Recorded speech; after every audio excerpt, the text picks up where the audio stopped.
నాకు recording message చేసి screen share చేసి हाँ मैम। हम लोग बैच कॉस्टिंग कर रहे थे, उसमें लास्ट मैंने एक ईबीक्यू का फॉर्मूला बताया था जो कि हमारे बिल्कुल ईओक्यू जैसा ही है जो मेटेरियल कॉस्टिंग हम लोगों ने किया था। ईबीक्यू का मतलब होता है इकोनॉमिक बैच क्वांटिटी, कि हम लोग कितने बैच में प्रोडक्शन करें ताकि हमारा कॉस्ट सबसे कम पड़े। कॉस्ट यहाँ पर दो तरीके का होगा, एक होगा setting up cost. Setting up cost का मतलब है कि जब हम लोग प्रोडक्शन स्टार्ट करते हैं उसके पहले जो भी सेटअप का जरूरत होता है वो सेटअप करने का खर्चा, और प्रोडक्शन होने के बाद जो गुड्स प्रोडक्शन होके आता है उसको रखने का खर्चा, यानी कि होल्डिंग या फिर कैरिंग कॉस्ट। अब ये दोनों कॉस्ट अगर हम लोग इक्वल कर लेते हैं, सेटिंग अप कॉस्ट और कैरिंग कॉस्ट अगर हम लोग इक्वल कर लेते हैं, सेटिंग अप कॉस्ट और कैरिंग कॉस्ट को अगर इक्वल कर लेते हैं तो हमारे लिए सबसे चीपेस्ट होगा जिस बैच क्वांटिटी में प्रोड्यूस करने से सेटिंग अप कॉस्ट और कैरिंग कॉस्ट इक्वल होता है, उसको ही हम लोग ईबीक्यू बोलते हैं। और इसको सॉल्व करने से जो फॉर्मूला निकल के आएगा वो मैंने यहाँ पे लिखा है 2a × s/c, ठीक है। और फॉर्मूला कुछ ऐसा होता है, ठीक है, उसमें भी हमें कॉस्ट वगैरह पता करना पड़ेगा तो हम बता देते हैं यहाँ पर।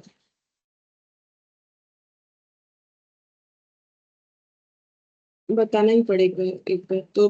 Carrying cost equal to setting up cost. तो कैरिंग कॉस्ट क्या होता है? कैरिंग कॉस्ट जैसे हमारा ईओक्यू में होता था हाफ इंटू, यहाँ पर हो जाएगा quantity to be produced in one batch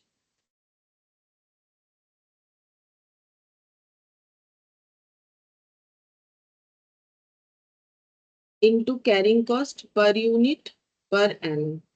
और सेटिंग अप कॉस्ट हो जाएगा सेटअप कॉस्ट पर बैच। और यहाँ पर annual demand divided by quantity to be produce in one batch. तो quantity to be produced in one batch वही हम लोग का ईबीक्यू है। Produced in one batch to be cheapest, जो सबसे चीपेस्ट हो यानी कि ईबीक्यू। यहाँ भी लिख सकते टू बी चीपेस्ट, इसी को हम लोग ईबीक्यू बोलते हैं। Carrying cost per unit per annum को मैंने सी लिख दिया है सिर्फ डिनोट करने के लिए, ये वाला है carrying cost per unit per annum. Annual demand A से डिनोट कर दिया, ये हो गया ईबीक्यू। सेटिंग अप कॉस्ट को ए से डिनोट कर दिया। अब अगर हम लोग क्रॉस मल्टीप्लीकेशन कर लेते हैं तो हो जाएगा half into EBQ square into C equal to A into S. तो ईबीक्यू स्क्वेयर हो जाएगा 2a s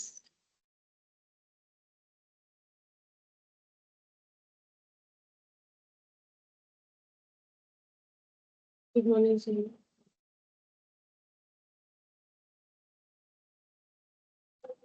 good morning.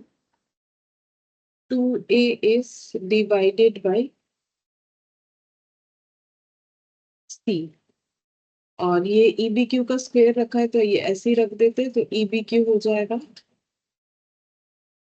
2a s divided by सी, ये हो। तो इसके बेसिस पे अभी हमें क्वेश्चंस करना है। तो सबसे पहला क्वेश्चन ये वाला हम लोग का इलास्ट्रेशन 5। मैम एक बार कितना लिखा है बता दीजिए।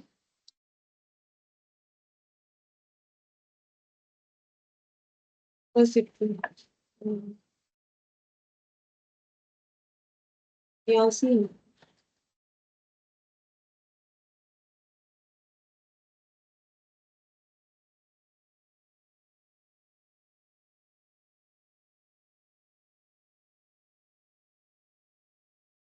Good morning sir. Good morning ma'am. यहाँ से यहाँ तक बस इतना लिखा।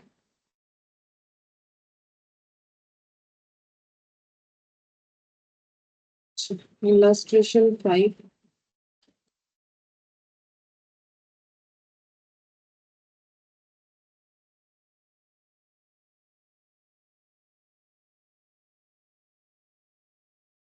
Monthly demand for a product 500 units, setting up cost per batch 60, cost of manufacturing per unit 20, rate of increase 20, determine economic batch quantity. तो हमें EBQ फाइंड आउट करने के लिए बोला है, तो EBQ कैसे निकालेंगे? तो हम इसमें ज्यादा लिख नहीं रहे, थोड़ा शॉर्टकट में कर रहे हैं। एग्जाम में तुम लोग थोड़ा प्रेजेंटेशन ठीक ठाक से कर लो, ठीक है। 2A into S divided by C लिख दिया। अब ए का मतलब लिखना होता है एनुअल डिमांड, एस का मतलब सेटिंग अप कॉस्ट। हमें एक दिखा देते कैसे प्रेजेंटेशन। ए फॉर लिखना है एनुअल डिमांड, एस हो जाएगा setting up cost per batch,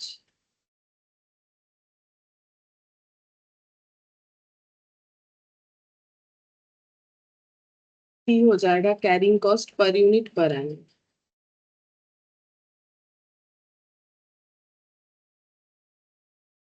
तो यहाँ पर ए कितना होगा बताना चाहोगे तुम लोग? ए कितना होगा कि मंथली डिमांड है 500 यूनिट, तो ए कितना होगा? 500 into 12. 500 यूनिट इंटू 12, क्योंकि ए एनुअल डिमांड है तो 12 मंथ्स, तो ये हो जाएगा हम लोग का 6000 यूनिट। अच्छा, फिर एस, एस का मतलब है सेटिंग अप कॉस्ट। अब यहाँ से बोलो setting up cost per batch निकालना होता है, जो कि कितना होगा दिया वही है, डायरेक्टली बस देख के लिखना है। 60. 60 पर बैच। और सी होता है carrying cost per unit per annum. Carrying cost किस पे लगता है? मेटेरियल कॉस्ट पढ़ के आ रहे हैं सब कोई, तो बोलो कैरिंग कॉस्ट किस पे लगेगा और कितना होगा?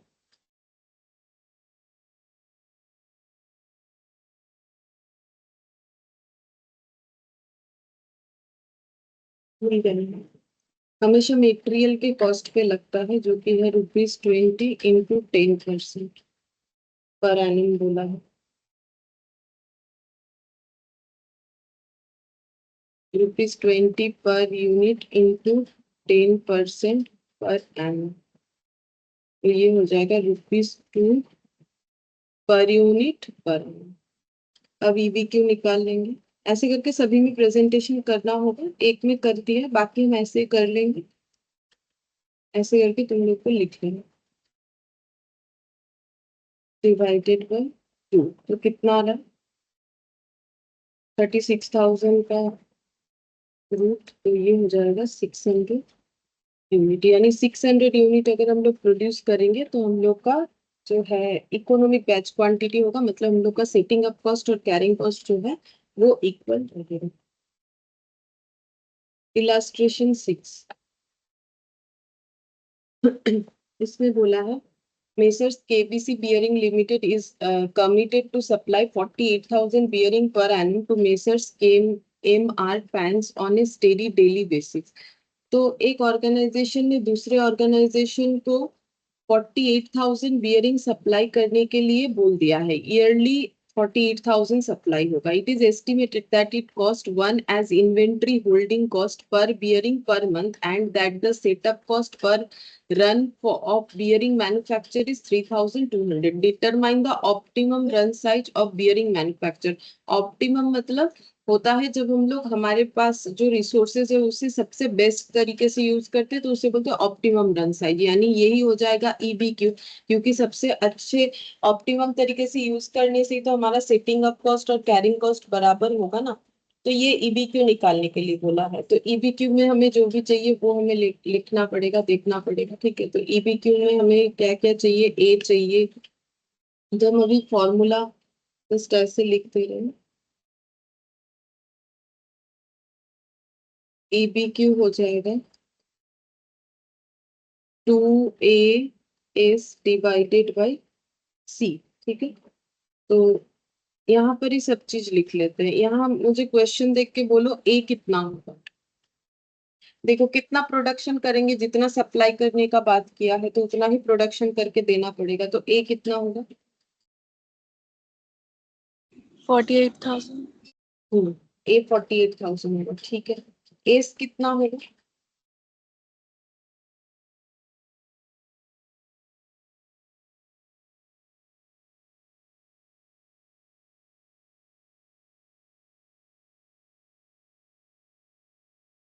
थर्टी टू 3200 लिखा हुआ है ना, इस सही है, 3200 यहाँ पर दे दिया है।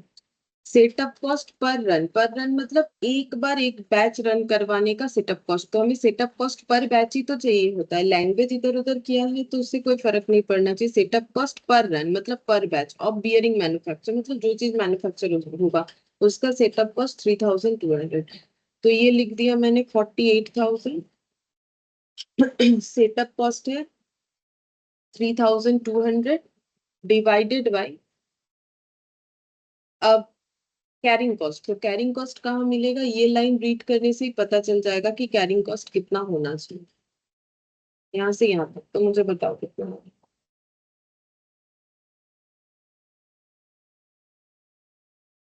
देखो सीधा बात है, कैरिंग कॉस्ट हमेशा निकलना चाहिए पर यूनिट पर एनम, ठीक है।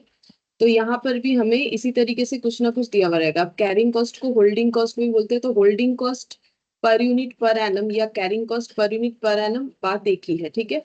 अब पर यूनिट की जगह हो सकता है कि जो प्रोडक्ट का प्रोसेसिंग हो रहा है, प्रोडक्शन हो रहा है, उसका यूनिट दे, जैसे पर बियरिंग दिया है, तो ये मेरा यहाँ पर निकलेगा carrying cost per bearing per annum, ठीक है। जैसे अगर पर पीस होगा तो पर पीस लिखेंगे ना, तो वैसे यूनिट तो ये इन जनरल है, अगर हमें कुछ यूनिट दे दे तो हमें वो यूज करना चाहिए। तो हमें निकालना पड़ेगा carrying cost per bearing per annum, तो कितना होगा।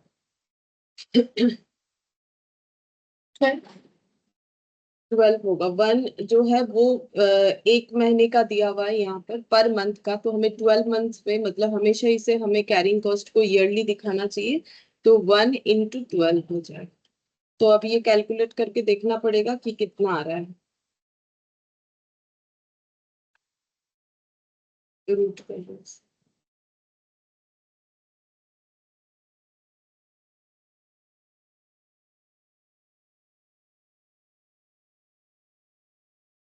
5060। 5060 बियरिंग्स पर रन साइज, मतलब एक बार बैच रन करवाने से 5060 अगर हम लोग बियरिंग प्रोड्यूस करते हैं तो हमारे लिए ऑप्टिमम होगा। सेकेंड, यहाँ पर पूछा है कि state what would be the interval between two consecutive optimum run, मतलब एक बैच साइज रन करवाने के बाद कितने समय बाद दूसरा वाला बैच साइज रन करवाएंगे, ये पूछा, ठीक है। तो देखो हम लोगों ने ये आइडेंटिफाई कर लिया कि एक बार में हम लोग 5060 बियरिंग प्रोड्यूस करेंगे और हमारा डिमांड है 48,000 बियरिंग बनाने का। तो फिर एक बार 5060 बनाने के कितने समय बाद हम लोग जो है नेक्स्ट वाला बियरिंग बनाएंगे, वो हम लोग कैसे निकाल सकते हैं। सबसे पहले तो हमें निकालना पड़ेगा कितना सारा हमारा बैच होगा, नंबर ऑफ बैचेस, या फिर नंबर ऑफ ऑप्टिमम रन, ये भी बोल सकते हैं। रन करवाने का मतलब है कितने बैचेस में प्रोडक्शन होगा। अगर मुझे 48,000 चाहिए और एक बार में 5060 बियरिंग्स बनाने का सोच रहे हैं, तो कितने बार में ये बना के कंप्लीट कर पाएंगे, कैसे निकालेंगे।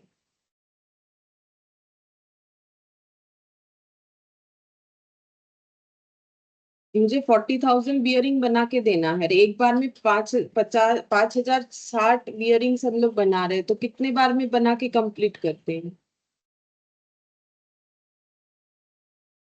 कितना बैच में पढ़ा सॉरी बनाना पड़ेगा। अगर मेरे पास 1,000 स्टूडेंट है, हम एक बैच में 100 स्टूडेंट पढ़ाते हैं, तो मेरा कितना सारा बैच होगा, सेम क्वेश्चन ये भी है। अगर मुझे 48,000 किसी को देना है प्रोड्यूस करके, मैंने बोला एक बार में, मैंने सोच लिया एक बार में 5060 बियरिंग बनाएंगे, तो कितने बार बियरिंग बनाना पड़ेगा 48,000 का डिमांड फुलफिल करने के लिए। डिवाइड कर देंगे। 5060 बियरिंग पर रन साइज, ये तो एक सिंपल सा क्वेश्चन हो गया ना। मुझे अगर किसी को 12 यूनिट कुछ बना के देना है, मैंने सोच लिया है एक बार में हम 6 यूनिट ही बनाएंगे, तो 2 बार बनाएंगे काम खत्म। वही तुम पूछ रहे हैं कि कितने बार बनाना पड़ेगा, जिसको बोलते हैं number of run size, number of batch, या फिर number of optimum run size, जो भी बोले की बात है। तो यहाँ पर डिवाइड करने से कितना आ रहा है।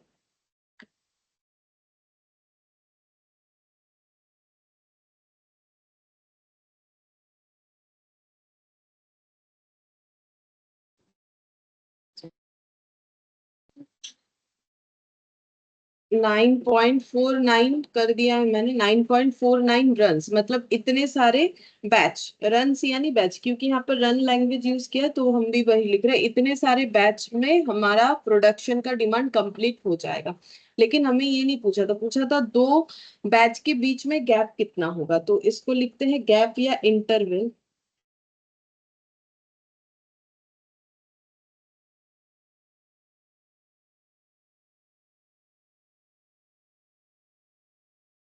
टू कंजिक्यूटिव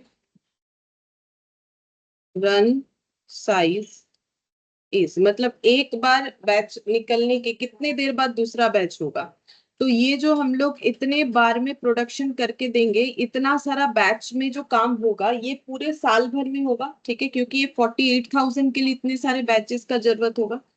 तो 1 ईयर मतलब 365 डेज हम लोग बोल सकते हैं, तो 365 दिन में हमें 9.49 टाइम्स जो है बैच प्रोड्यूस करना पड़ेगा, ठीक है। तो कितने गैप में बैच होगा, तो 365 डिवाइडेड बाई 9.49, तो ये आ रहा है 38.46 डेज, 38.46 डेज। तो इतने दिन बाद जो है हम लोग फिर से, मतलब एक बैच होने के 38.46 डेज बाद फिर से हमें दूसरा बैच रन करवाना पड़ेगा, फिर 38.46 डेज बाद तीसरा बैच रन करवाना पड़ेगा, ऐसे करके पूरे साल भर में हम लोग 9.49 अगर बैच रन करवा लेंगे तो 48,000 का डिमांड फुलफिल कर लेंगे।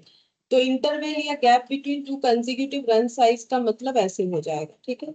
कैसे, अब ये डेज ही होगा ऐसा जरूरी नहीं है, अगर तुम लोग मेटेरियल कॉस्टिंग कुछ भी याद नहीं है तो बात अलग है, बाकी ये सेम चीज वहां भी हम लोगों ने किया हुआ है। यहाँ डेज से भी आंसर, हमें कुछ नहीं बोला है कि आंसर कैसे देना है, गैप डेज में निकालना है कि मंथ में निकालना है कि ईयर में निकालना है, मतलब वीक में निकालना है, कुछ नहीं बोला है, तो मैंने डेज में निकाल दिया। चाहो तो वीक में भी निकाल सकते हो इसे, जो है एक साल में जितना वीक होता है वो लिख के, या फिर चाहो तो जो है 12 मंथ्स लिख के भी निकाल सकते हो, तो आंसर मंथ में आ जाएगा, वीक में निकालोगे तो वीक में आ जाएगा, जैसा करना चाहो, क्योंकि हमें स्पेसिफिकली कुछ नहीं बोला गया है, तो मैंने इसीलिए डेज में कर दिया है। बाकी मंथ पे करने से थोड़ा प्रॉब्लम है, क्या प्रॉब्लम है, 12 डिवाइडेड बाई 9.49 करना पड़ेगा, जिसमें आंसर जो है 1.26 मंथ्स ऐसा आएगा, उससे ये जो है ठीक लग रहा है, ठीक है। तो मतलब समझ में आए कि 1.26 मंथ से ज्यादा 38.46 डेज इजीली समझ में आएगा किसी को। तो डेटा के ऊपर डिपेंड करता है कि हमें क्या लेने से बेटर होगा, डेज ले कि जब कुछ नहीं बोलेगा, अगर कुछ बोल देगा तो देन फॉलो द क्वेश्चन, ठीक है।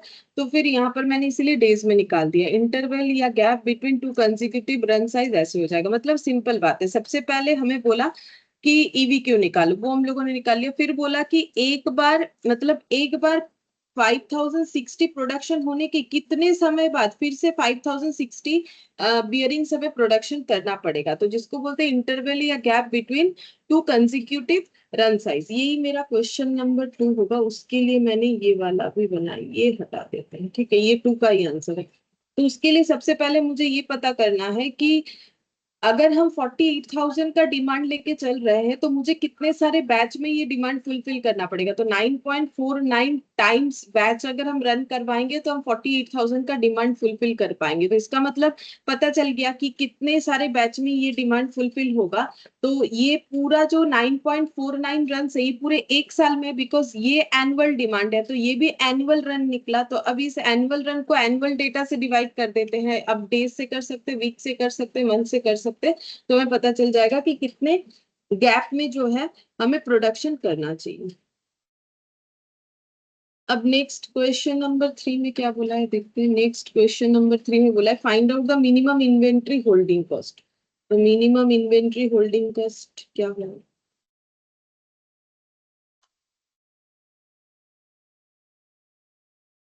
होल्डिंग कॉस्ट देखो, इसीलिए मैंने फिर से एक बार फॉर्मूला लिखवा दिया, बाकी मुझे लगा था कि लिखवाने का जरूरत नहीं होगा, बट तुम लोग अगर भूल गए हो, जो कि भूल गए हो मेटेरियल कॉस्टिंग, मुझे इतना लग रहा है, इसलिए मैंने यहाँ पर कैरिंग कॉस्ट का फॉर्मूला लगा दिया। यहाँ भी जो है वहां भी वही होता है, एवरेज होता है, ठीक है, कैरिंग कॉस्ट।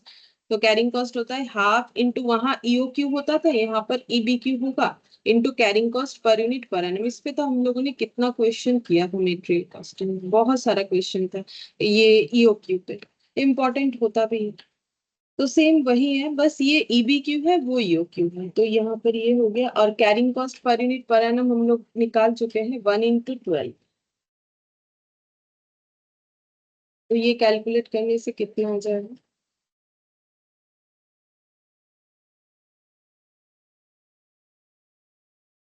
30,000 रुपीज, 30,360।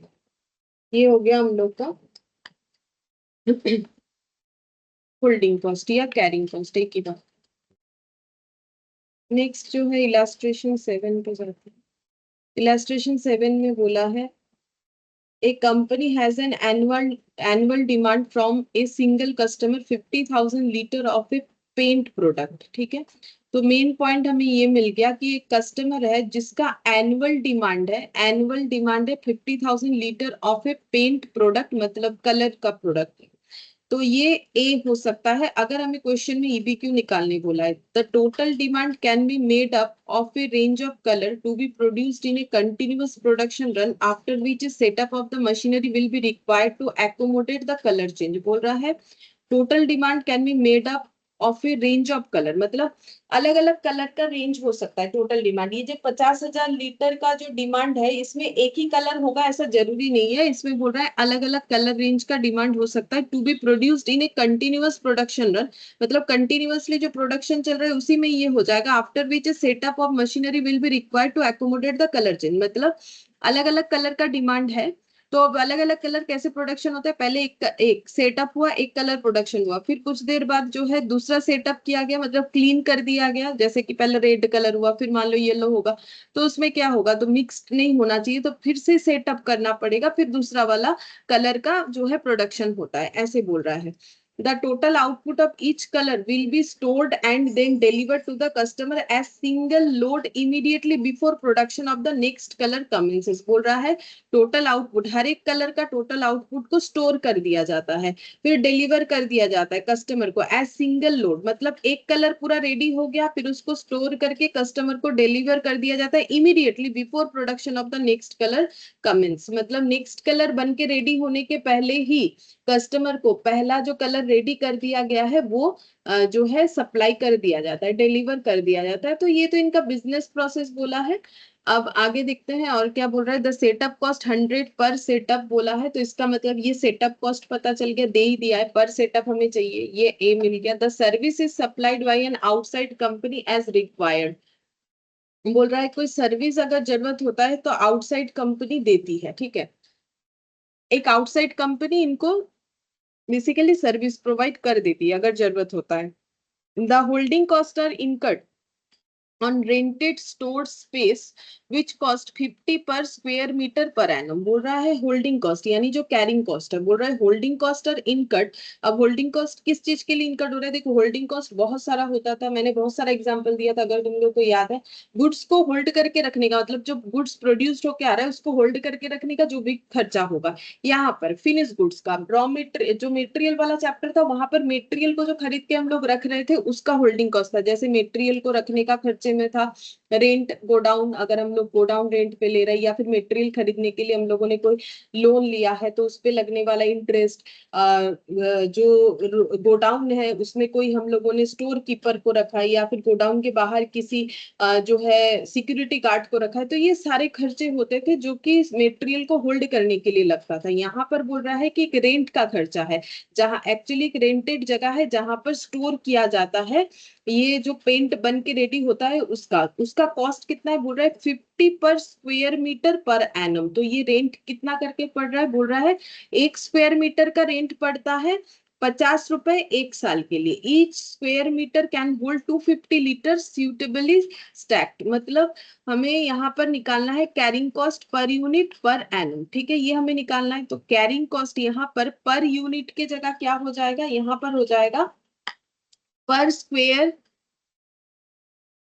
नहीं ये हो जाएगा पर लीटर। ठीक है, क्योंकि हमारा ये जो प्रोडक्ट है ये तो लीटर में होता है। ठीक है, तो ये हम लोग का हो जाएगा carrying cost per litre per annum, ये हो जाएगा। ठीक है, तो यहीं से हमें निकालना पड़ेगा। तो ये जो रेंटेड स्पेस है वो ये बोल रहा है कि ये मान लो अगर 50 स्क्वायर मीटर है तो इसका रेंट देना पड़ेगा 50 रुपए 1 साल के लिए। अब बोल रहा है कि हर एक स्क्वायर मीटर में 250 लीटर जो है कलर आ जाता है, मतलब 250 लीटर कलर एक जगह में डाल के हम लोग रख सकते हैं 1 स्क्वायर मीटर जगह पे। ठीक है, तो अगर हमें निकालना हो carrying cost per litre per annum, तो 1 लीटर कलर रखने का कितना खर्चा होगा ये बताओ। क्योंकि देखो 1 स्क्वायर मीटर में 250 लीटर आ जाता है और 1 स्क्वायर मीटर का खर्चा होता है 50 रुपए पूरे 1 साल का। तो फिर ये हमें आइडेंटिफाई करना है ना कि carrying cost per unit per annum, हमारा यहाँ पर प्रोडक्ट का यूनिट है लीटर, तो पर लीटर पर एनम। तो मेरा क्वेश्चन ये है कि 1 लीटर कलर रखने में कितना रेंट का खर्चा आएगा, वही मेरा carrying cost per litre per annum आ जाएगा। बोलो कितना आएगा।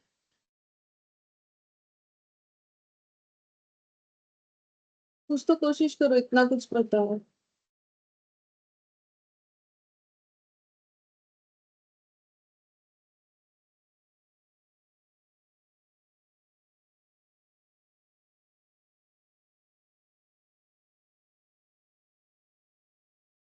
कुछ भी नहीं दिमाग में जा रहा है। लेबर कॉस्टिंग करके आ रहे हो ये सब, तो वहाँ इस तरीके का चीज बहुत सारा रहता था जिसको हम लोग एड ऑन करके कर सकते थे। हम तो बोल रहे हैं कि 50 स्क्वायर मीटर, ये मान लो 50 स्क्वायर मीटर जगह है, ये पूरे जगह का रेंट देना है 50 रुपए 1 साल का। ठीक है, ये पूरे जगह का। लेकिन मेरा 250 litre colour, 250 litre colour 1 square metre जगह पे आता है। ठीक है, अब ये मान लो 1 स्क्वायर मीटर जगह है, तो यहाँ पर मेरा 250 लीटर जो है कलर आ जाता है। तो 250 लीटर कलर आता है 1 स्क्वायर मीटर जगह पे। ठीक है, और 1 स्क्वायर मीटर जगह का ये पूरा ही फिर मुझे दिखाना पड़ेगा। मतलब हम ये ऐसे दिखाते हैं, ये है मेरा 50 स्क्वायर मीटर जगह, सॉरी, ये है मेरा 1 स्क्वायर मीटर जगह। ठीक है, यहाँ पर कितना कलर आता है, 250 लीटर कलर आ जाता है। इस जगह का रेंट है 50 रुपए। ठीक है, 1 साल का। तो मेरा क्वेश्चन ये है फिर 1 लीटर रेंट के लिए, 1 लीटर कलर का कितना रेंट हो जाएगा रखने का। कभी भी नहीं निकाल सकते।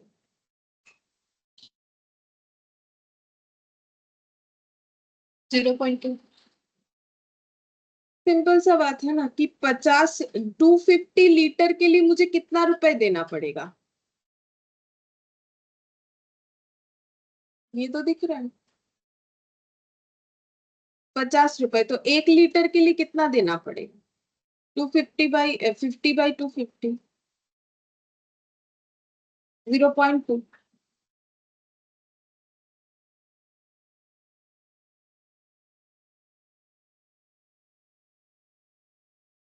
अच्छा, तो यहाँ पर ये सब आइडेंटिफाई हो गया। अब हमें बोला है कि calculate the total cost per year where batches may be range from 4,000 to 10,000 liter in multiple of 1,000 liter and hence choose the production batch size which will minimize the cost। तो पहले बोला है हमें टोटल कॉस्ट कैलकुलेट करना है। Total cost का मतलब हो जाएगा setup cost plus holding cost. ठीक है, जैसे मटेरियल में होता था 3, purchase cost, holding cost, carrying cost होता था।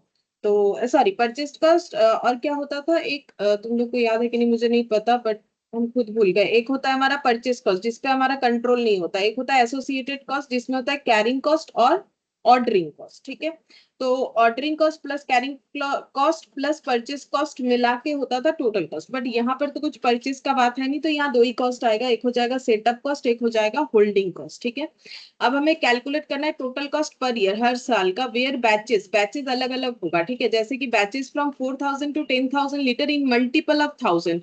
तो पहला 4,000 से लेकर 10,000 लीटर का बैचेस का टोटल कॉस्ट निकालना है, लेकिन सारे बैचेस मल्टीपल ऑफ 1,000 लीटर होने चाहिए। And hence choose the production batch size which will minimise the cost. फिर हमें चेक करना है कि कौन सा कॉस्ट मिनिमम हो रहा है, ये 4,000 से लेकर 10,000 लीटर के अंदर।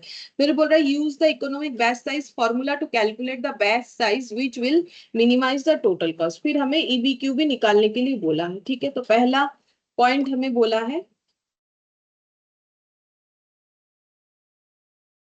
Calculate, calculation of total cost per annum where batch size may range from 4,000 to 10,000 liter in multiple of 1,000.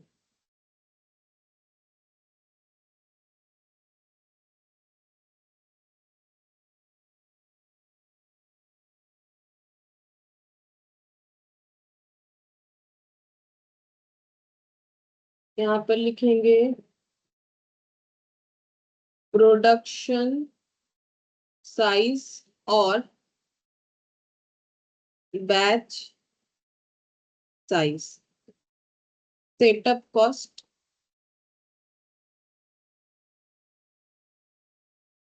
Holding cost,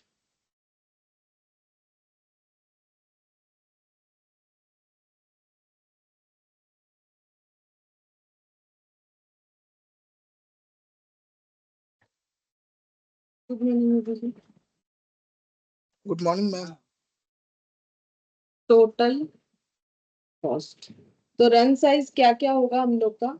तो रन साइज हम लोग का 4,000 से लेके मल्टीपल ऑफ 1,000 में जाना है 10,000 तक। तो सबसे पहला तो 4,000, अच्छा ये जगह नहीं है यहाँ पे, पहला 4,000 लीटर हो जाएगा। उसके बाद बोलो मल्टीपल ऑफ 1,000 करना है तो 4,000 के बाद कितना लेना चाहिए हमें?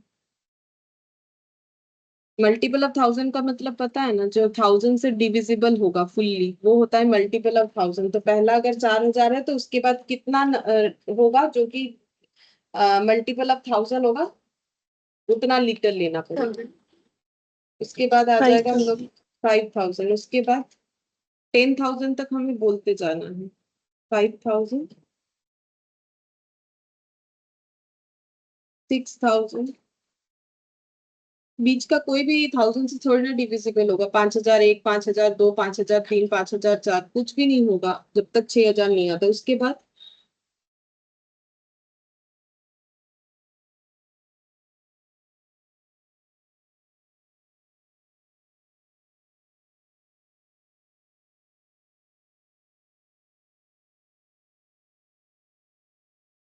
अब सेटअप कॉस्ट। तो सेटअप कॉस्ट कैसे निकालते हैं? सेटअप कॉस्ट ऐसे निकाला जाता है। सेटअप कॉस्ट यहाँ पर आज सिखाया मैंने, ये रहा। सेटअप कॉस्ट कैसे होता है? Annual demand divided by quantity to be produced in one batch. ये सेम है ईओक्यू वाला, आज सिखा है, ये बोलना भी गलत है। सेटअप कॉस्ट पर बैच, तो एनुअल डिमांड यानी कि ए, ये ऐसे निकलेगा, ए डिवाइडेड बाय हो जाएगा batch size into setup cost per batch, into setup cost per batch, जो कि कितना निकला था हम लोग का? सेटअप कॉस्ट पर बैच दिया हुआ था 100, इनटू 100 करना पड़ेगा। तो ऐसे करके निकलेगा। तो यहाँ पर पहला वाला आंसर कितना आ जाएगा? ए होता है एनुअल डिमांड। एनुअल डिमांड कितना है इनका? एनुअल डिमांड है इनका 50,000 लीटर। तो यहाँ पर हो जाएगा ऐसे 50,000 डिवाइडेड बाय बैच साइज है 4,000 लीटर। यहाँ पर हमारा बैच साइज है 4,000 लीटर इंटू 100। ये करने से कितना आ रहा है? उतना ही आंसर होगा। फिर देखो कितना,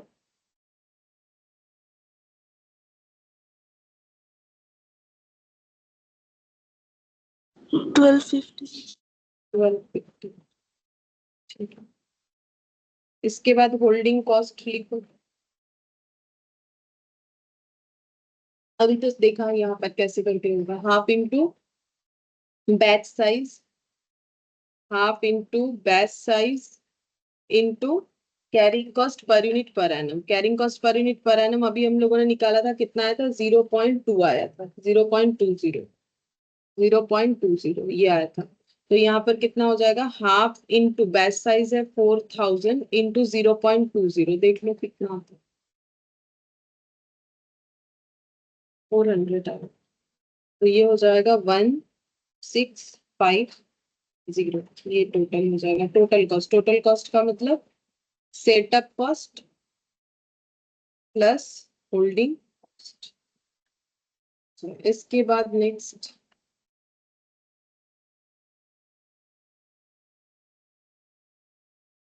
फिर से सेम तरीके से ही होगा सेटअप कॉस्ट। तो सेटअप कॉस्ट यहाँ पर कितना आ जाएगा, 50,000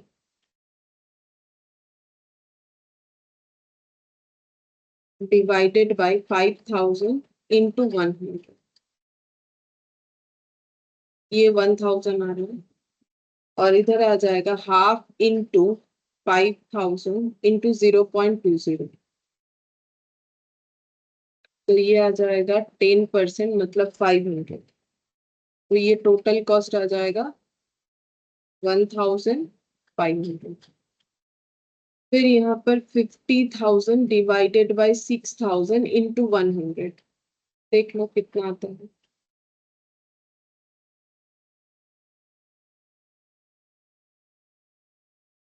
ये कितना आ रहा है बता दो।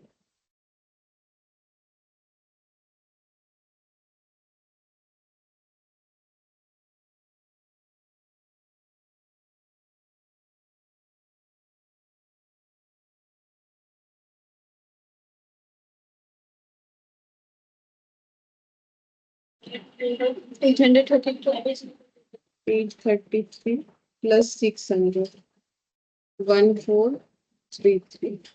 ये वाला भी देख लो कितना आ रहा है। ये 700 आ।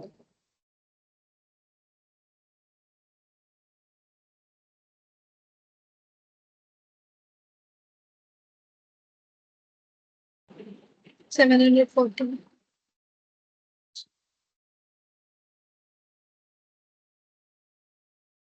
141 8,000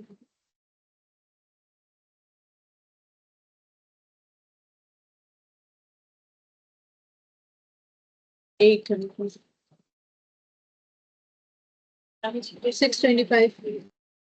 625 1425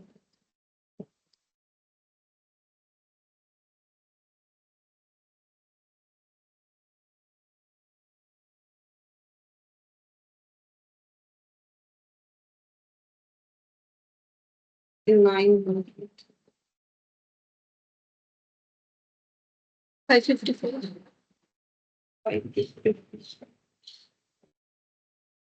54 या 56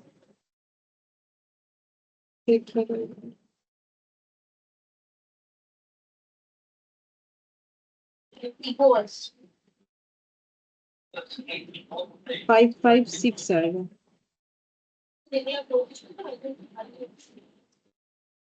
556 प्लस 900 14 50,000 डिवाइडेड बाई 10,000 इंटू 100। ये 500 हो जाएगा। Half into 10,000 into 0.20। तो ये 1,500। अच्छा, तो इसमें सबसे मिनिमम कौन सा है?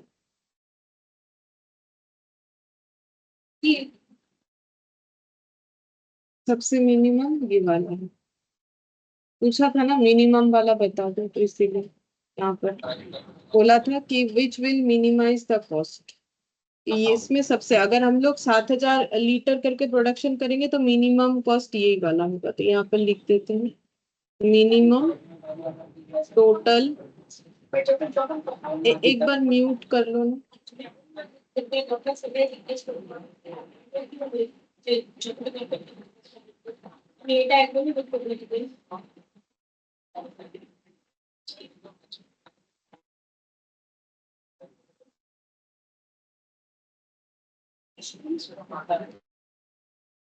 One four that is 7,000 litre पर बैच। ये मिनिमम होगा। एक वर्किंग नोट बना लेते हैं, जो कि हम लोगों ने सेटअप कॉस्ट कैसे निकाला, बाद में कभी भूल जाओगे। सॉरी, सेटअप भूल गए, holding cost per unit per annum ₹50 per per metre per annum. 250 litre per square metre, तो ₹0.20 पर लीटर पर एन। इसके बाद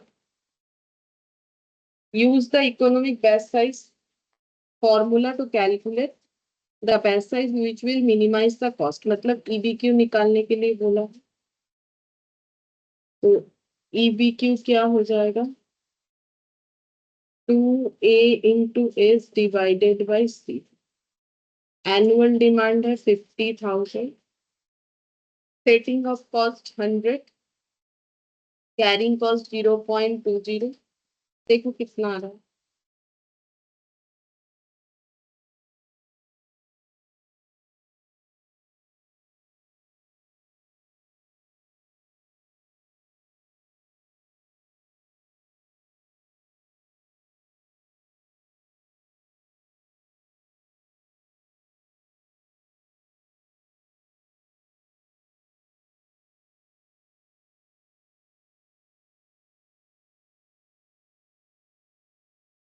कितना लीटर पर बैच, ठीक है। तो ये हम लोग का इलास्ट्रेशन 7 हो गया। इसके बाद प्रैक्टिकल क्वेश्चन में जाएंगे।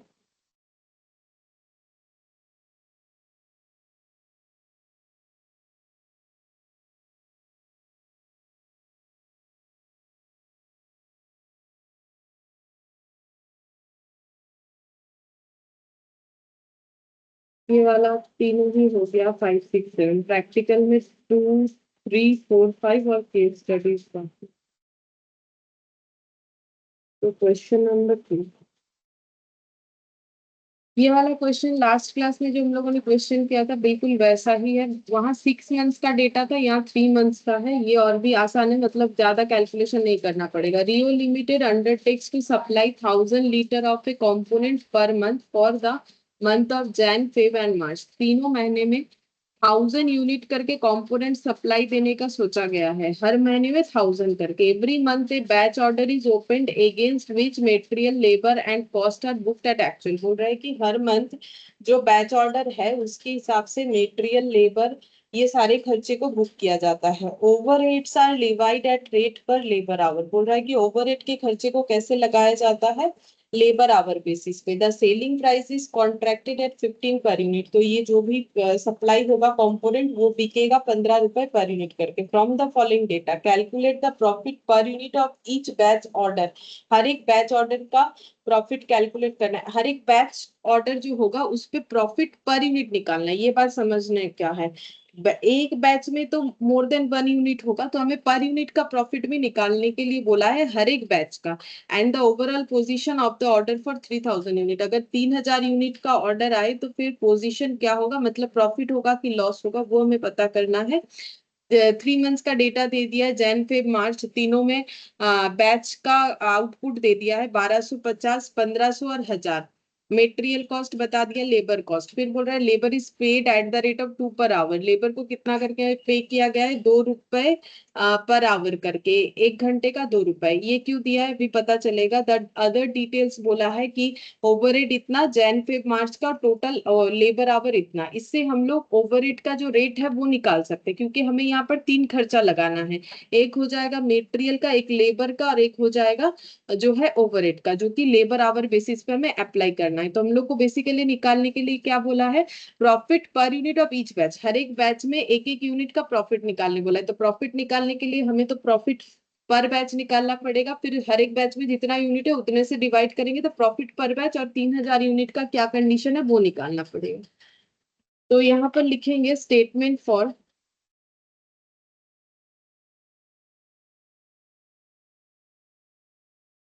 Of cost and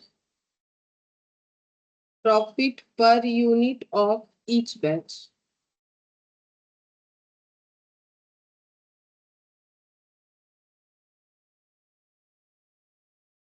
Jain, Feb, March, और एक टोटल कॉलम बनाएंगे, क्योंकि जब हमें 3000 यूनिट का पोजीशन निकालना है तो प्रॉफिट है कि लॉस वो देखना पड़ेगा। तो सेलिंग प्राइस से टोटल कॉस्ट माइनस करेंगे तो पता चलेगा। अब टोटल कॉस्ट के लिए हमें एवरेज कॉस्ट पर यूनिट पता करना पड़ेगा, उसके लिए टोटल कॉलम का जरूरत होगा। यहाँ पर पहले लिखेंगे बैच आउटपुट ब्रैकेट में यूनिट दिया हुआ है 1250, 1500, 1000। ये सब टोटल करने से आ जाएगा 1000, 2000, 3750, 3750। फिर आ जाएगा, यहाँ पर लिखते हैं सेल्स वैल्यू, जो कि हमें पता है सेल्स वैल्यू है 15 करके @15। तो 1250 इंटू 15, तो 18750। 1500 इंटू 15 होता है 225, और ये हो जाएगा 15000, और टोटल में हो जाएगा 15 इंटू 3750, 56,250। ये सेल्स वैल्यू पता चल गया। नेक्स्ट हम लोग कॉस्ट कैलकुलेट करेंगे। कॉस्ट में आ जाएगा सबसे पहले मेटेरियल। तो मेटेरियल में क्या क्या क्या आएगा बता दिया है, डायरेक्ट लिख देना है 6250, 9000, 5000। तो यहाँ पर लिखते हैं 6250, ये कवर कर देते हैं। यहाँ पर हो जाएगा 9000 और 5000, तो 9 और 5 14, 14 और 6 20,000, 250। फिर आ जाएगा यहाँ पर लेबर, लेबर का खर्चा। तो ये लेबर का खर्चा भी हम लोग को दे रखा है, हमें लिख देना है 2500, 3000, 2000। 2500, 3000, 2000, 3000, 2000, 5000 और 2000, 7500। अच्छा, अब ओवरहेड, ओवरहेड हमें कैलकुलेट करना पड़ेगा। उसके लिए हम लोग को बनाना पड़ेगा एक वर्किंग नोट, क्योंकि ओवरहेड अप्लाई होगा लेबर आवर पे। अच्छा, उसके बाद ये सब कॉस्ट को हम लोग करेंगे टोटल, फिर सेल्स वैल्यू से लेस कर देंगे तो हमें पता चल जाएगा कॉस्ट पर, सॉरी, यहाँ पर पहले लिख लेते हैं। यहाँ पर आ जाएगा टोटल कॉस्ट, डी में आ जाएगा टोटल कॉस्ट। टोटल कॉस्ट कैसे आएगा, ये सी वाला सारा कॉलम ऐड करने से। फिर उसके बाद हम लोग निकालेंगे ई में प्रॉफिट पर बैच। तो वो कैसे करके निकलेगा प्रॉफिट पर बैच, सेल से मतलब बी से डी लेस करेंगे तो हमें पता चल जाएगा प्रॉफिट पर बैच कितना करके आएगा। फिर उसके बाद यहाँ पर profit per unit, profit per unit वो हम लोग कैसे करके निकालेंगे। प्रॉफिट पर यूनिट हो जाएगा बैच ना, ए से डिवाइड कर देंगे, ई जो आएगा हर एक बैच का उसको हम लोग ए से अगर डिवाइड कर देंगे तो हमें प्रॉफिट पर यूनिट पता चल जाएगा। ये हमें निकालने के लिए बोला है। अच्छा, और क्या निकालने के लिए बोला है उस हिसाब से जगह रखेंगे। Calculate the profit per unit of each batch order and the overall position. ठीक है, और इसके बाद ओवरऑल पोजीशन निकाल लेंगे। तो यहाँ पर हम लोग वर्किंग नोट बना के ओवरऑल पोजीशन के लिए इतना जगह रख देते हैं। यहाँ बनाते working note 1, overhead recovery rate. Overhead recovery rate कैसे निकालने के लिए बोला है, total overhead divided by labour our.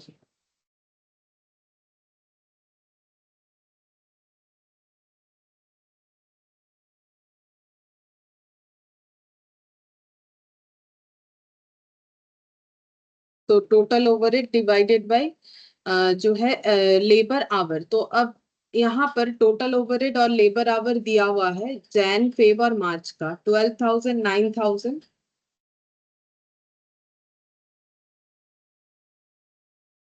और 15,000। ये है total overhead for this month. और टोटल लेबर आवर ये भी हमें दिया हुआ है 4,000, 4,500, 5,000, 4,000, 4,500 और 5,000। तो ओवरहेड रिकवरी रेट कितना हो जाएगा, इसको हम ए लिख देते, इसको बी, इसको सी। तो अगर हम लोग ए बाई बी करते हैं तो हमें पता चल जाएगा। तो ए 12,000 बाई 4,000 कितना आ जाएगा,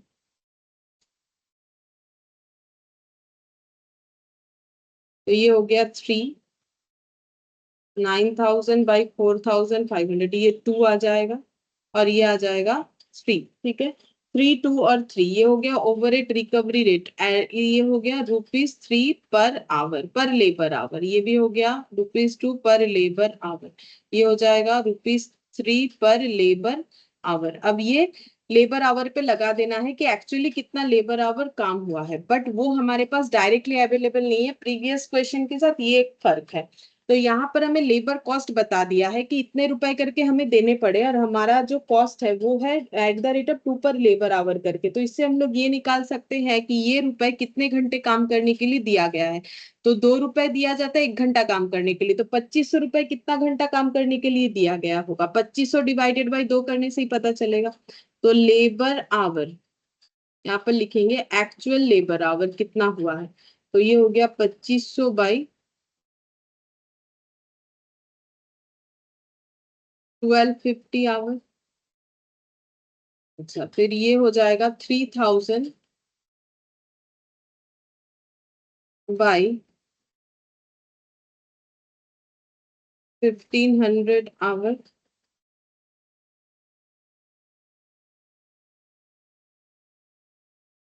और 2000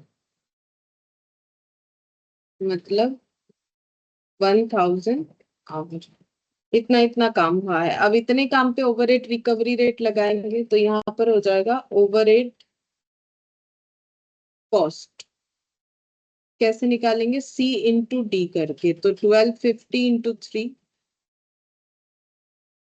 1500 इंटू 2, 1000 इंटू 3, तो 3000 रुपीज, 3000 रुपीज,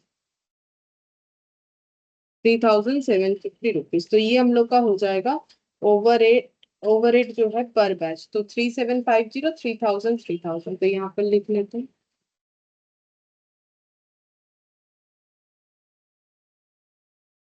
तो टोटल हो जाएगा 3000, 3000, 3000, 9750। तो एक बार टोटल बताओ कितना हो गया।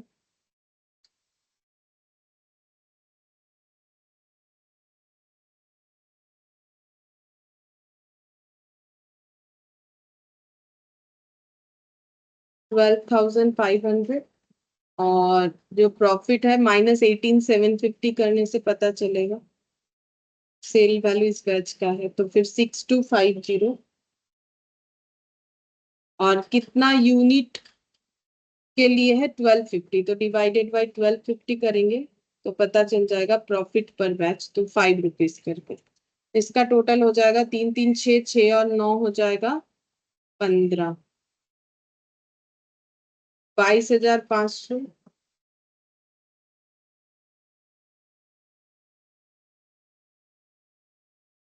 7,500 डिवाइडेड बाई यूनिट 1500,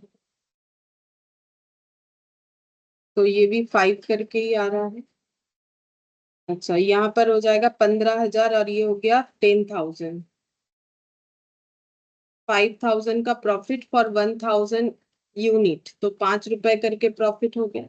अच्छा, अब टोटल निकालेंगे, यहाँ पर 20,000 टोटल वाला, 20,250 प्लस 7500 प्लस 9750, तो ये टोटल हो गया 37,500 -56,250, तो प्रॉफिट हो गया 18,750 divided by total number of unit 3750, तो पर यूनिट हो गया ₹5 करके।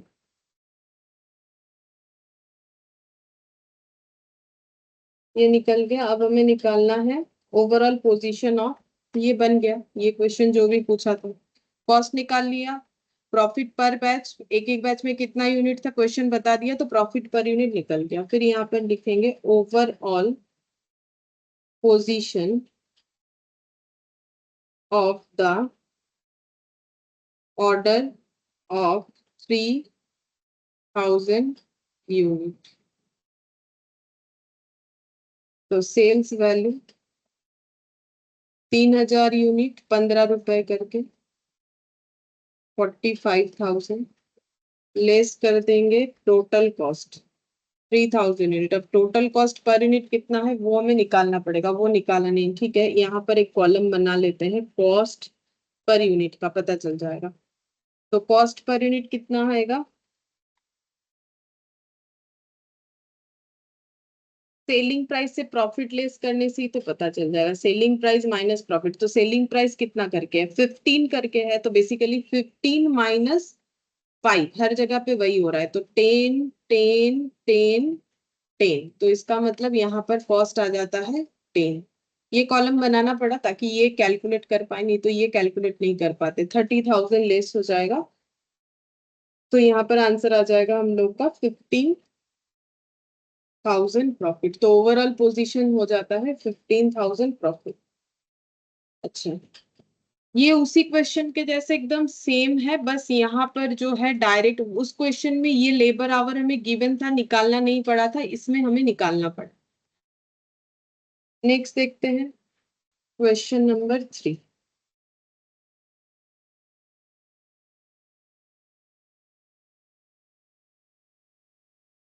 यहाँ पर बोला X limited is committed to supply 24,000 bearing per annum to Y limited on steady basis. It is estimated that it cost 10 paisa as inventory holding cost per bearing per month and that setup cost per run of bearing manufacture is 324। मतलब ये हम लोग को दे दिया है setup cost, ये हमें carrying cost दिया है बट पर मंथ का दिया है। इसमें 12 मल्टीप्लाई करेंगे तो पर एनम का मिल जाएगा, क्योंकि carrying cost per unit per annum चाहिए होता है, तो ये पर बियरिंग पर एनम हो जाएगा। 24,000 तो एनुअल डिमांड दे ही दिया है, हमें बोला है what would be the optimum run size for bearing manufacture, मतलब ईबी क्यू निकालने के लिए बोला है। तो पहला क्वेश्चन का आंसर हम लोग निकाल लेते हैं।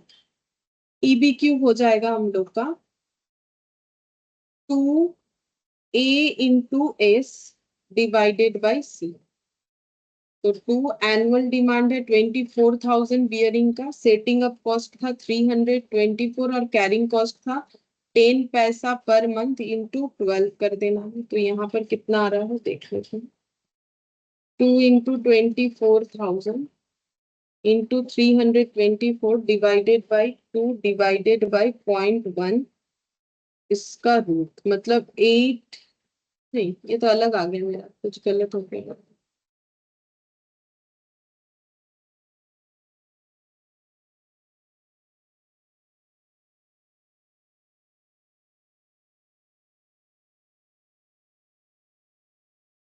3,600 बियरिंग पर रन या पर बैच लिख सकते हैं, ये हमारा ऑप्टिमम रन साइज है। Assuming that the company has a policy of manufacturing 6,000 bearing per run, calculate how much extra cost the company would be incurring as compared to the optimum run size in A above. A में हम लोगों ने optimum run size निकाला 3,600, but हमें ये assumption लेने बोल रहा है कि कंपनी अगर एक बार में 6,000 बियरिंग एक बैच में प्रोडक्शन करती है तो कितना एक्स्ट्रा कॉस्ट लगेगा। तो कंपेयर करके देखना पड़ेगा कितना एक्स्ट्रा कॉस्ट लगेगा। तो यहाँ पर हम इस तरीके से एक टेबल फॉर्मेट में कर देते हैं साइज। तो 6,000 हमें एजम्पशन लेके करने बोला है, हम लोग 3,600 ऑप्टिमम ले रहे थे, तो हमें कॉस्ट पता करना पड़ेगा। तो सेटअप कॉस्ट इस केस में कितना होगा और कैरिंग कॉस्ट कितना होगा और टोटल कॉस्ट, तभी पता चलेगा कितना कम या ज्यादा लग रहा है। और यहाँ पर total cost, setup cost plus carrying cost मिला के। ठीक है, तुम लोग प्रेजेंटेशन थोड़ा बेटर कर लेना। अच्छा, अब यहाँ पर सेटअप कॉस्ट कैसे निकालेंगे। डिमांड कितना है, 24,000 ईयरली डिमांड है। अगर हम लोग एक बार में 6,000 बना रहे हैं तो कितना बार हमें बैच रन करवाना पड़ेगा, तो 4 बार। और एक बार सेटअप करने का खर्चा अगर 324 है तो 4 बार का कितना होगा, 4 बार कैसे आ रहा है, डिवाइड करने से। 24,000 डिवाइडेड बाई 6,000, तो 324 इंटू 4 करके देखते हैं कितना आ गया, 1296। यहाँ पर भी सेम तरीके से हो जाएगा। 24,000 का एनुअल डिमांड है और अगर हम लोग एक बार में 3600 जो है बियरिंग बनाने का सोच रहे हैं तो 324 के हिसाब से कॉस्ट कितना लगेगा। तो 24,000 और एक बार में अगर 3600 बनाएंगे तो कितना बार बैच रन करवाना पड़ेगा, कुछ इतने टाइम्स इंटू 324, तो ये आ जाएगा 216। ये ना 24,000 होगा, मतलब ये 2160 होगा। कैरिंग कॉस्ट हो जाएगा हाफ इंटू ईबी क्यू यानी batch size into carrying cost per unit per annum, जो कि है 0.10 इंटू 12। तो ये हो जाएगा 600 इंटू 12 इंटू 0.1 डिवाइडेड बाई 2, 360। तो ये 6,000 है, मतलब 3,600 होगा, प्लस 3,600 प्लस 1,296, तो ये हो जाएगा टोटल कॉस्ट 4,896। यहाँ पर देखते हैं half into EBQ into 0.10 into 12, तो 3,600 divided by 2 into 0.1 into 12, 2,160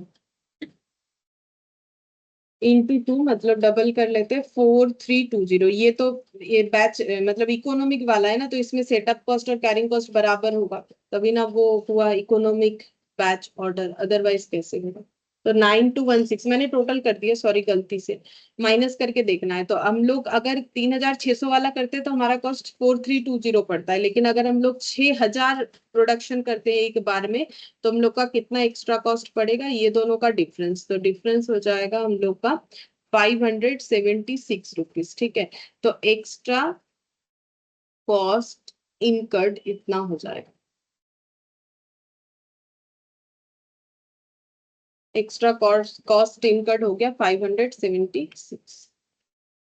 question number C, इसमें देखते हैं क्या बोला। Calculate the holding cost at optimum inventory level, तो वो तो हम लोग निकाल चुके हैं, ये हो जाएगा 2,160। तो एक बार फिर से बोला है तो हम दिखा देते हैं।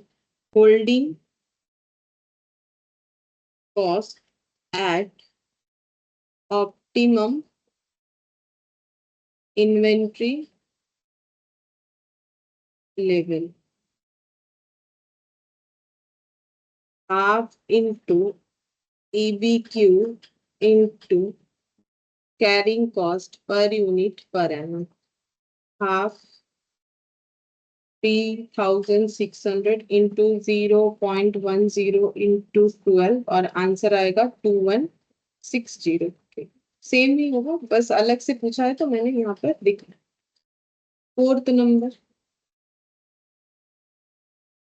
फोर्थ नंबर में बोला है कि एक customer has been ordering 90,000 special design metal columns at the rate of 18,000 column per ordering during the past year. तो यहाँ पर बोल रहा है कि 90,000 एक कस्टमर ने ऑर्डर दिया special design metal columns at the rate of 18,000 column per order during the past year, मतलब एक बार ऑर्डर में उसे 18,000 कॉलम्स मिल जाने चाहिए, उसने टोटल 90,000 कॉलम्स का डिमांड करा है। The production cost per unit comprises 2,120 for material, 60 for labor and 20 for fixed overhead. It cost 1,500 to set up. तो ये आ गया मेरा setup cost for one run, एक बैच चलाने का, of 18,000 कॉलम। तो एक बैच 18,000 कॉलम का होगा, and inventory carrying cost is 5%। तो ये 5% किस पे लगेगा, प्रोडक्शन कॉस्ट पे लगता है। ठीक है, जैसे वहां मेटेरियल कॉस्ट पे लगता है, तो प्रोडक्शन कॉस्ट कितना है, मेटेरियल का 60, लेबर का 20 फिक्स्ड ओवरहेड, मेटेरियल का है 2,120। ठीक है, तो ये सब कैलकुलेट करके इसके ऊपर 5% लगाएंगे तो हम लोग को कैरिंग कॉस्ट मिल जाएगा। एनुअल डिमांड ये वाला है, ठीक है, एनुअल डिमांड ये वाला है, ये मेरा सेटअप कॉस्ट कैरिंग कॉस्ट निकालेंगे। Find the most economic production run, मतलब EBQ निकालने के लिए बोला है। ठीक है, तो EBQ निकाल लेते हैं।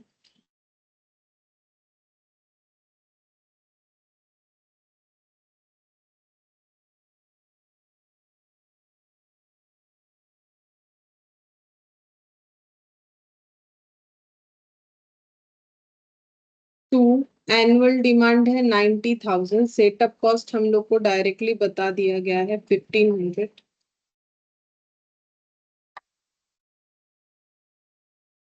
Carrying cost per unit per annum हो जाएगा, ये निकाल लेते हैं। यहाँ पर इतना बड़ा डेटा कैलकुलेट नहीं कर पाएंगे, 5% करके लगेगा प्रोडक्शन कॉस्ट पे, वहां जैसे मेटेरियल परचेस कॉस्ट पे लगता है, तो प्रोडक्शन कॉस्ट फिक्स्ड ओवरहेड का 20, मेटेरियल का 2,120, लेबर का 60, तो 5% इंटू ये हो जाएगा 60 प्लस 20, 80 और 20 हो गया 100, मतलब 2 ऐसे कुछ आ रहा है, 2,200,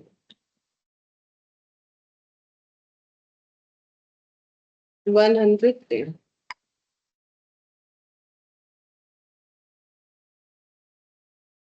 2 into 90,000 into 1500 divided by 110 root 1567 columns approximately. पहला क्वेश्चन का आंसर हो गया। सेकेंड वाला, calculate the extra cost that company incurs due to processing of 18,000 columns in a batch। ठीक है, तो अब ऑप्टिमम तो यही होगा कि अगर कंपनी 1567 कॉलम्स बनाए, लेकिन अगर वो 18,000 कॉलम्स पर बैच बनाती है तो उसको कितना एक्स्ट्रा कॉस्ट बियर करना पड़ेगा। तो जैसे अभी किया वैसा ही है क्वेश्चन। साइज ऑफ बैच 18,000 का कंपनी सोच रही है, बट उनके लिए 1567 जो है ऑप्टिमम होगा। तो निकालना पड़ेगा setting up cost. Setting up cost कैसे निकलेगा? ए बाई बैच क्वांटिटी या batch size into setup cost पर सेटअप। एनुअल डिमांड है 90,000, बैच साइज है 18,000 इनटू सेटअप कॉस्ट है 1500 इस वाले क्वेश्चन। हाँ, यहाँ पर हो जाएगा 90,000 डिवाइडेड बाई 1567 इंटू 1500 और सेटअप कॉस्ट के बाद यहाँ पर आ जाएगा कैरिंग कॉस्ट। कैरिंग कॉस्ट कैसे निकालेंगे? ऊपर लिख देते हैं, half into EBQ into carrying cost per unit पर एनुअल, यहाँ पर टोटल कॉस्ट।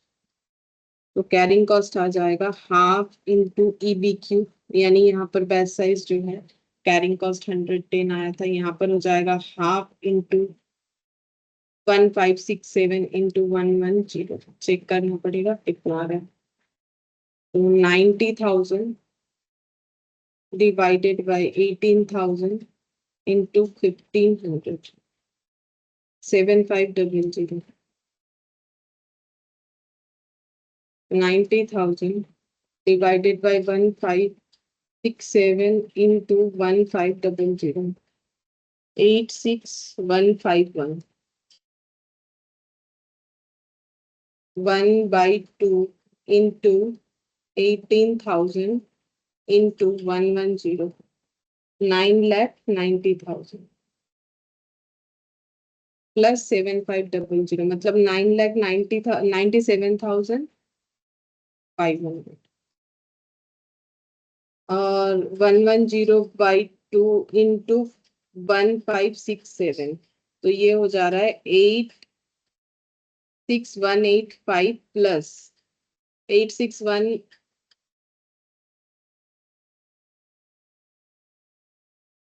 अच्छा, यहाँ पर ना अप्रोक्सीमेशन की वजह से, जैसे कि ये दोनों सेम आना चाहिए था, ये और ये दोनों सेम आना चाहिए था, क्योंकि ये इकोनॉमिक बैच क्वांटिटी है। अगर ये 86,151 है, ये भी या तो 51 या तो 85 कुछ एक होना चाहिए।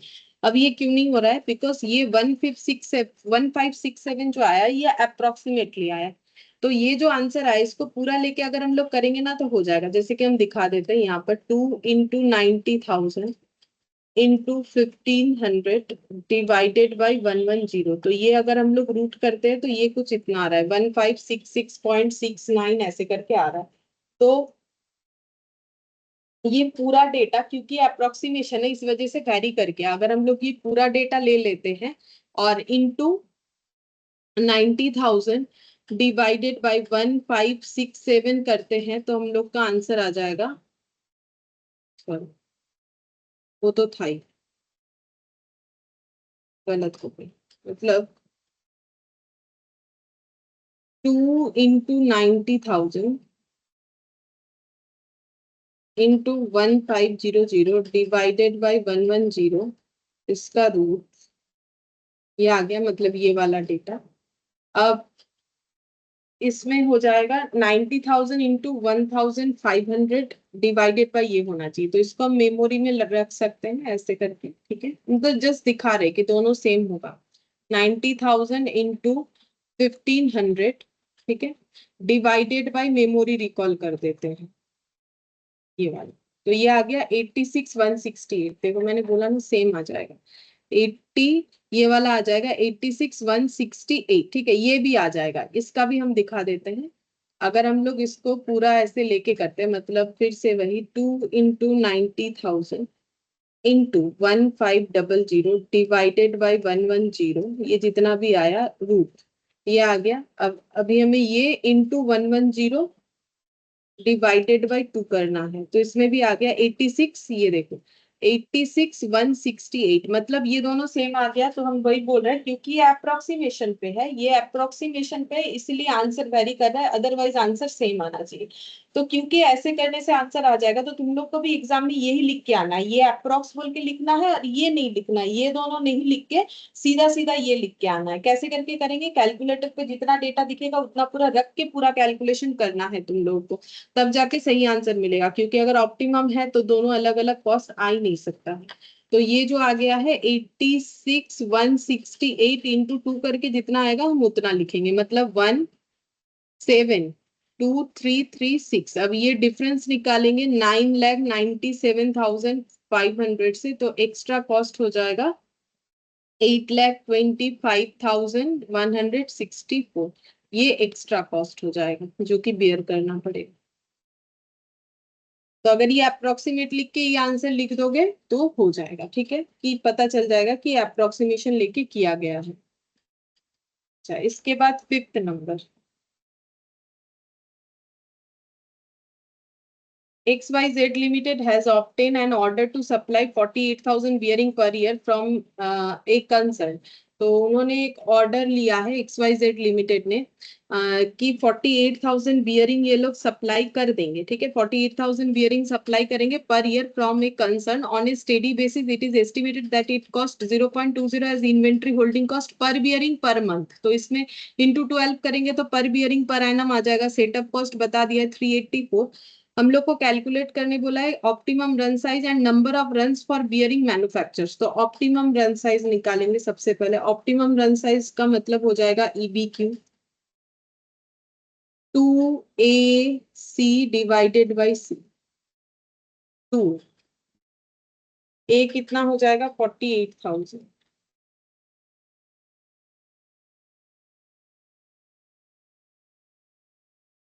Setup cost 384।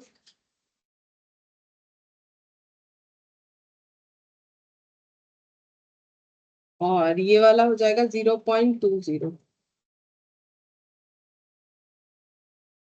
Into 12 minutes.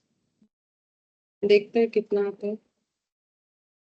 2 into 48,000 into 324 divided by 12 divided by 0.2, 3,600।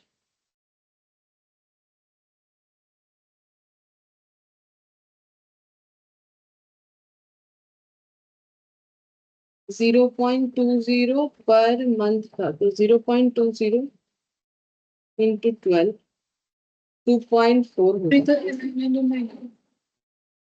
कितना है 990। 3,990 आ रहा है, तो अप्रॉक्स ये आ जाएगा। ठीक है, अच्छा फिर बोला है और उसके बाद भी इसके साथ and number of runs for bearing manufacturers. तो नंबर ऑफ रन्स मतलब नंबर ऑफ बैचेस, कितने सारे बैचेस का जरूरत होगा हमें 48,000 बियरिंग्स को सप्लाई करने के लिए। 48,000 बियरिंग हम लोग देंगे एक बार में। अगर 3919 करके प्रोडक्शन करेंगे तो कितना हो जाएगा, डिवाइड करने से ही पता चलेगा। 48,000 3919, तो ये आ जाएगा 12.24 ऐसे आ रहा है। ठीक है, 12.24। तो क्योंकि बैच साइज हम लोग अप्रोक्सीमेशन में मतलब राउंड में बोलना चाहिए, तो हम लोग इसको ऐसे लिख सकते हैं, अगर चाहे तो 13 बोल के 13 रन। ठीक है, ऐसे लिख सकते हैं।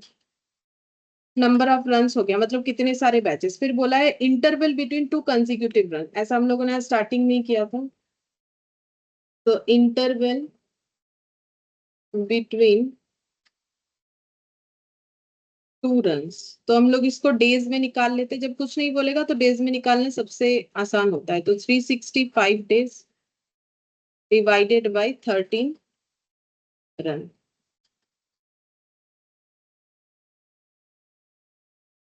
तो 28.07 मतलब लगभग 28 डेज अप्रोक्स। सब अप्रोक्स नहीं आएगा क्योंकि पहले अगर अप्रोक्स में आ रहा है तो उसको यूज करके डेटा अगर यूज हो रहा है तो अप्रोक्स ही आंसर देगा। तो ये हो गया 28 डेज। और अगर 12.24 से करोगे तो अलग आएगा, वो भी करके देख सकते हो। अगर 12 ये भी रखा जा सकता है, 12.24 से कर दोगे तो यहाँ पर 29.82 डेज आ जाएगा, ये भी चलेगा, कोई भी एक करके आना। Find out the extra cost to be incurred if company adopts a policy to manufacture 8,000 bearings per run as compared to optimum run size। तो अगर 8,000 यूनिट करके बनाएगा तो फिर क्या फर्क पड़ेगा कॉस्ट में, तो वैसे ही बना लेते हैं size, setup cost, carrying cost, total cost. अब हम यहाँ पर कुछ अलग से लिख नहीं रहे हैं। 3919 और अगर कंपनी चाहती है कि वो 8,000 बियरिंग बनाए तो हम पहले 8,000 नहीं लिख रहे क्योंकि उसका ही ज्यादा आने का चांसेस है। 3919 सेटअप कॉस्ट हो जाएगा एनुअल डिमांड यानी कि 48,000 divided by batch size into setup cost. 48,000 divided by 3919 into setup cost 384।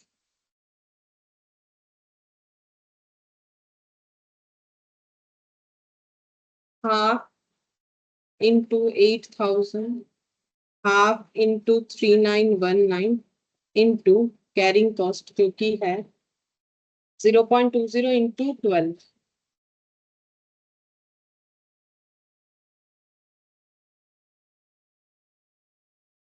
48,000 divided by 8,000 into 384 2304 और 4,000 into 2.4 आ रहा था 9,600 plus 230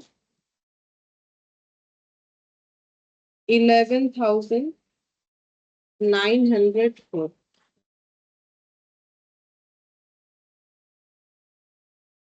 divided by 3919 into 384।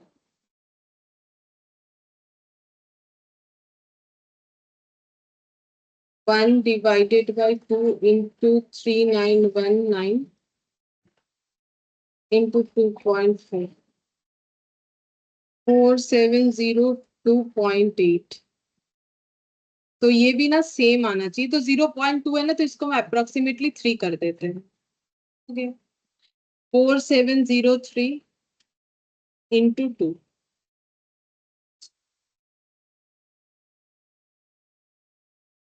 9406। तो डिफरेंस कितना आ रहा है 11,904। तो एक्स्ट्रा कॉस्ट लगेगा 2498 एक्स्ट्रा कॉस्ट। ठीक है, तो तुम लोग को थोड़ा अच्छे से प्रेजेंटेशन करके लिखना पड़ेगा। Give your opinion regarding run size of bearing manufacturers. और अच्छा, ये क्वेश्चन 365 डेज एज्यूम करके करने के लिए बोला था, मैंने तो 365 डेज ही लिया है जहां पर लेना पड़ा। अगर कभी क्वेश्चन बोल दे कि 364 लेना है तो वही लेना पड़ेगा, 366 लेना है वो लेना पड़ेगा। ध्यान रखना है हमें कि अगर हमें क्वेश्चन में कुछ बता दिया है तो देन हमें क्वेश्चन फॉलो करना पड़ेगा। मैंने देखा नहीं बट मैंने करवा दिया। चलो अच्छा हुआ कि यहाँ 365 ही दिया था, नहीं तो मुझे फिर से ठीक करना पड़ता। अब यहाँ पर बोला है कि हमें एक ओपिनियन देना है कि जो रन साइज है बियरिंग मैन्युफैक्चर का उसके ऊपर। ठीक है, तो ओपिनियन क्या देंगे, यही ओपिनियन है कि 3919 करके अगर प्रोडक्शन करेगा कंपनी तो कंपनी का 2498 रुपीज जो है वो बच जाएगा, क्योंकि यही है ऑप्टिमम है। तो यहाँ पर लिखते हैं to save cost the company should run at optimum batch size that is 3919 units to save 2498 rupees. Run size मतलब batch size should match with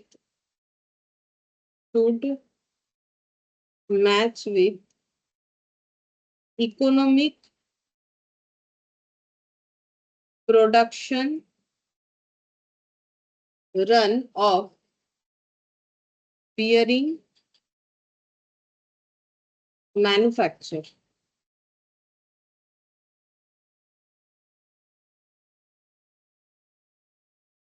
When managers of a manufacturing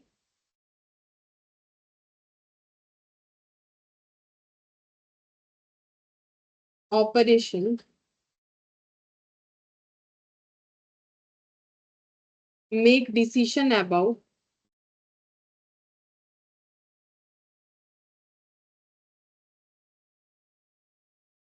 number of unit to be produced for each production run, comma, they must consider the cost related to setting up the production process and the cost of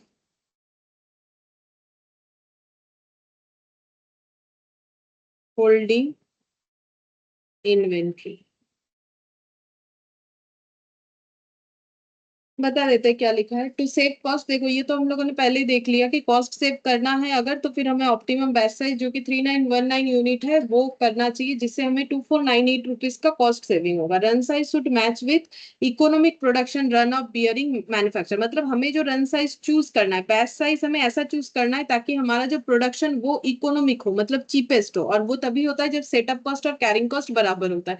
when manager of a manufacturing operation make decision about the number of units to be produced for each production run, they must consider the cost related to setting up the production process and the cost of holding inventory। मतलब वही setup cost और carrying cost दोनों चीजों को ध्यान रखते हुए किसी भी मैनेजर को ये डिसाइड करना चाहिए कि एक बैच में वो कितना रन करवाना चाहते हैं। ऐसे ही हम 8000 रन करवा देंगे ये नहीं सोचना चाहिए, हमें देख लेना चाहिए कितना रन करवाने से हमारा जो है खर्चा ऑप्टिमम होगा। मतलब ऑप्टिमम रन साइज में अगर करेंगे तो ही हमारा खर्चा चीपेस्ट होगा, अदरवाइज नहीं होगा। ठीक है, अच्छा ये केस सिनेरियो वाला क्वेश्चन जो है ये बड़ा है काफी। ठीक है, इसको एक काम करते हैं, सैटरडे जो एक्स्ट्रा क्लास देंगे ना तो उसमें ये वाला करवा देंगे, ये और एमसीक्यू, और जब उसके बाद देखेंगे जो टाइम बचेगा, टाइम बच जाएगा उसमें हम लोग जो है क्या बोलते हैं उसके यूनिट बैच, इसके बाद होता है जॉब कॉस्टिंग। ठीक है, वो भी लगभग सेम होता है तो हम लोग जॉब कॉस्टिंग करेंगे। आज हम लोग इतना ही करें।